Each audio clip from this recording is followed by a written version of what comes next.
വിശ്വാസം അനുഭവിക്കുമ്പോൾ നമ്മുടെ മനസ്സിനോട് നാം ഇങ്ങനെ പറയണം, ഒരു വേദനയുണ്ടെങ്കിൽ അതിന് തുല്യമായ ഒരു വേദന നമ്മുടെ ജീവിതത്തിൽ ഉണ്ടാകും.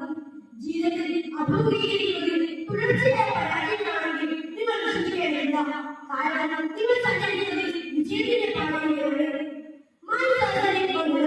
ബഹുമാനപ്പെട്ട വൈസ് പ്രിൻസിപ്പൽ സാർ, ആദരണീയരായ അധ്യാപകരെ, എന്റെ പ്രിയപ്പെട്ട കൂട്ടുകാരെ, ഒരു രസകരമായ കഥയുണ്ട്. രണ്ട് കല്ലുകൾ ഒരു മലയുടെ മുകളിൽ വെറുതെ കിടക്കുകയായിരുന്നു.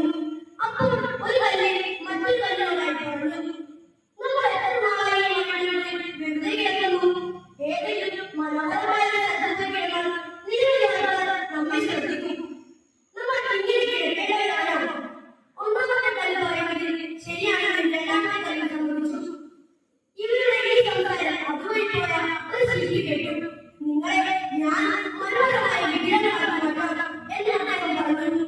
ഇത് കേട്ടു ഒന്നാമത്തെ കല്ല് പറഞ്ഞു, വേണ്ട, നിങ്ങൾ മുടിയും ചുറ്റികയും ഉപയോഗിക്കുമ്പോഴുള്ള വേദന എനിക്ക് സഹിക്കാൻ കഴിയില്ല.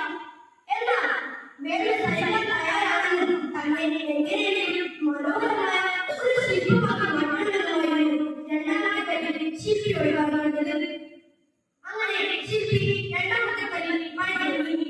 ഉളിയും ചുറ്റികയും കല്ലിനെ തേടി വന്നു. കഠിനമായ വേദന, എങ്കിലും അത് ആ കല്ല് സഹിച്ചു. അങ്ങനെ ആ കല്ല് മനോഹരമായ ഒരു വിഗ്രഹമായി മാറി. 100 കണക്കിന് ആളുകൾ മലയുടെ മുന്നിലെത്തി. വിഗ്രഹത്തിന് ചുറ്റും അമ്പലമുയർന്നു.